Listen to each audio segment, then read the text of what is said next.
Patrick Bet-David he's much more direct. He's a lot stronger on these things than I am with his point of view. Anybody who knows about his past interviews knows he's not going to let you walk on this one. He's not going to give you the same leeway that I might. I think they sabotage him on purpose. They brought him to a show and gave Valuetainment a layup to put a pair of boots on a table. Oh, come on. Yeah. Here we are, friends with some of the people who worked for DeSantis in his campaign, and they can't even come on the show. And I'm like, that's weird, man. Why? We talked to him. We'd actually help. Like, hey, let's work through these issues that you're having and figure out ways you can improve. Nah, they won't do it. Yeah, I'd take the boot, cut it open on air with a knife, and show you, yeah, it's a cowboy boot. And it's probably his toes aren't long enough, so it looked like it was bending. But it's still a cowboy boot. No. You think he was wearing it's inserts? Because some cowboy boots just have big heels. It's a fact. On my Twitter, I posted a picture of me standing next to Ron DeSantis and a picture of me standing next to Trump and then Trump standing next to DeSantis. And in all three pictures, Ron DeSantis' height has fluctuated. And I don't wear boosters. When you watch videos of him walking, he's very obviously, one, the way he's walking, high heels, and two, when the foot bends, you can tell that he's wearing high heels. Yep. Someone went to him and said, put the high heels on, you'll look tall, and everyone, and they're laughing at him like, I can't believe this idiot's doing it. And he won't fire these people because they are sabotaging him on purpose. And this now, again, the Trump DeSantis ticket a year and a half ago was unbeatable. Absolutely. They'd be Trump if Trump announced DeSantis would be the VP, he'd be polling at 52% or something. Honestly, if DeSantis just bowed down and had humility right now, they'd still be unbeatable. If you saw him acknowledge the I don't want to swear on camera, but the last year of his campaign, if he acknowledged how poorly run it was, people would light up. I think that there's too much animosity right now for a Trump DeSantis ticket. And I think part of that has to do with the infrastructures they're both surrounded by, because you would need to merge their teams, or one of them would have, like DeSantis would have to abandon everyone he's been working with. I don't know that that's realistically going to happen. Maybe it should. So I don't want to force anyone into drama, but why is it that there have been 3 people who have come on this show who have asked me, why am I being attacked by DeSantis' campaign?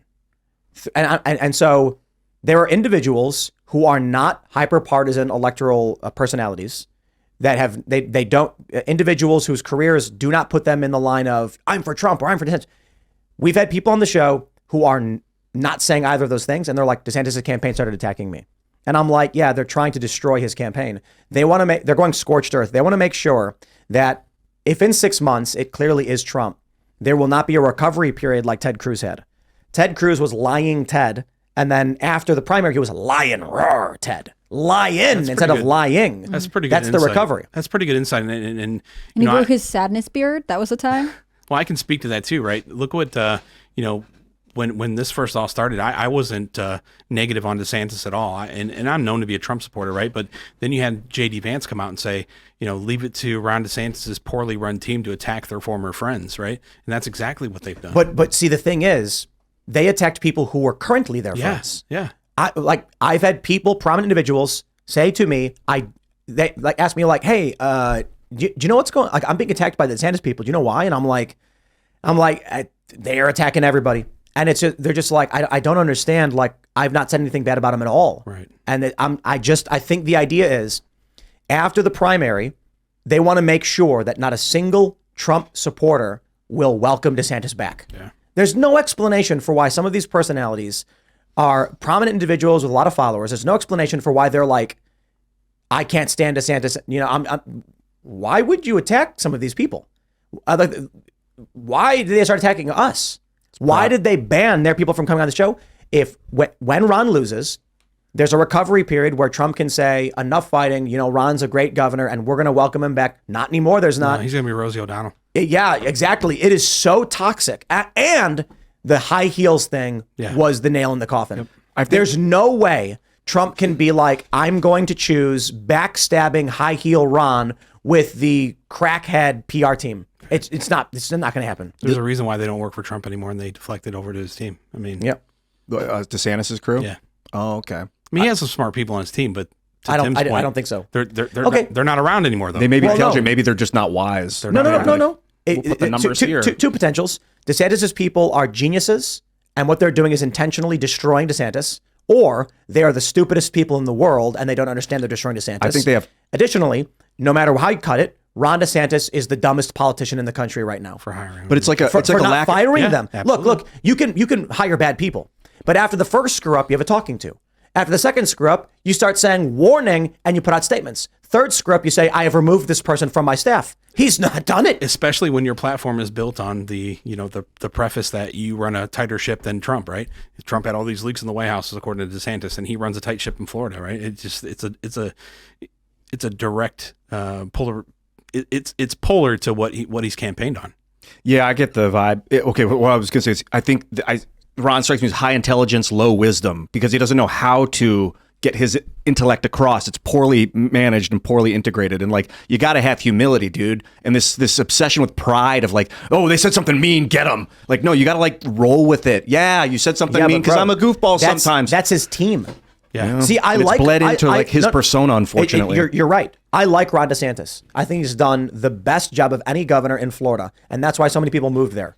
That's why a lot of people are defensive of him. But that is no excuse for hiring the worst people imaginable who are setting fires to everything around you and you being like, this is fine. At that point, I'm like, this guy has a very serious leadership problem.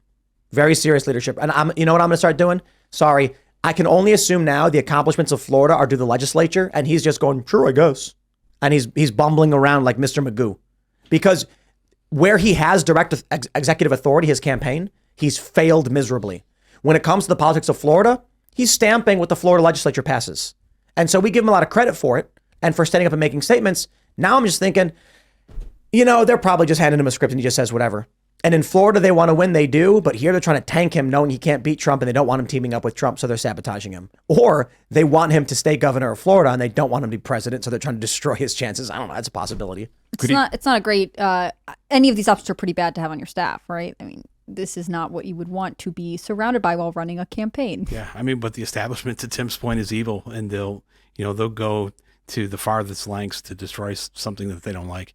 Well, people were pointing out like Ken Griffin donating to DeSantis, and the immediate assumption is the establishment is teaming up with DeSantis to go against Trump. And I'm kind of like, or they just are sabotaging DeSantis. Yeah. They do not want an ascendant Trump personality. They don't want an heir to the Trump throne. What was everybody saying? Trump 2024, DeSantis VP, DeSantis 2028. Not anymore, they're not. DeSantis is done. I mean, I don't know where he goes after this. He's termed out of Florida. Maybe he'll run for the Senate. So question then, VP Ramaswamy or Kennedy? Ramaswamy.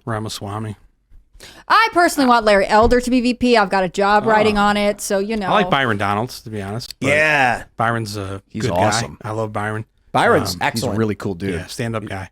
He's endorsed my campaign, by the way.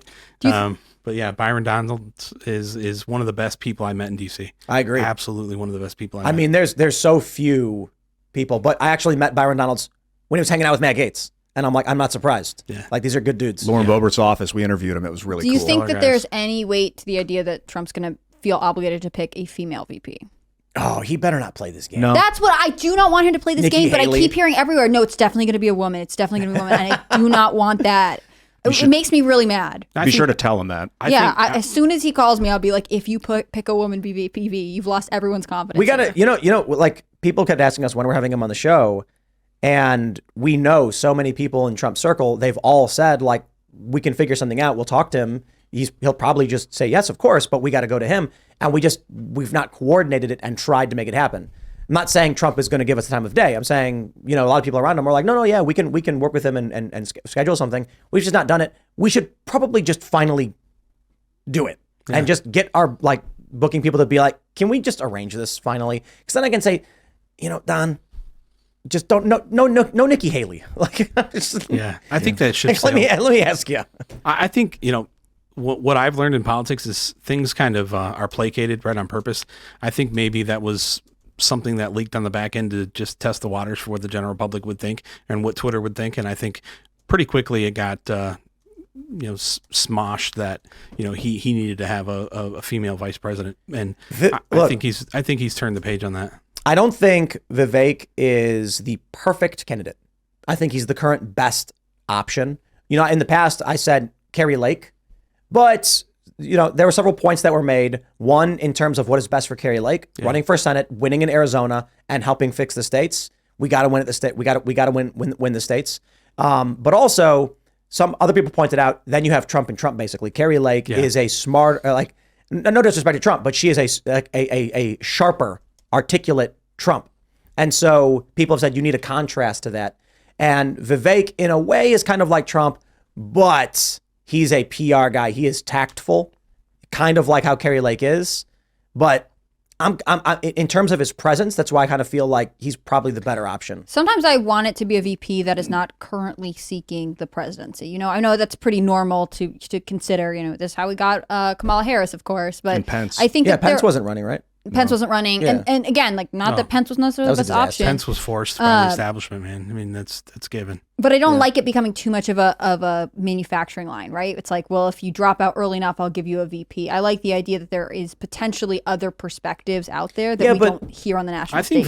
I think Vivek compliments Trump in the fact that they have two totally different leadership styles. I mean, Trump's a transformational type guy, right? He sees the big picture.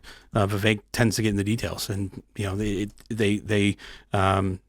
they're polar opposites in so many regards, but personality-wise, they do have some similarities. Yeah, they're both executors, but Trump is the executor, sure, and Ramaswamy's the mastermind. Yeah, they're both masterminds, but Ramaswamy is a pure mastermind. Yeah, I mean that's what he said when he was here. He was saying, some personalities just can't mesh well together, and I am a personality. I've been an executive for so long, like I have to be at the front, and I think it might be a challenge to be VP under someone else. It's not that he's not talented and could do amazing things. It's just hard for me to imagine a Trump Ramaswamy ticket where they're both happy at the end of it. I think it's... Thanks for watching this clip from the Timcast IRL podcast. Hang out with us live Monday through Friday at 8 p.m. and become a member over at timcast.com for uncensored, members-only shows exclusive. Thanks for hanging out, and we'll see you all next time.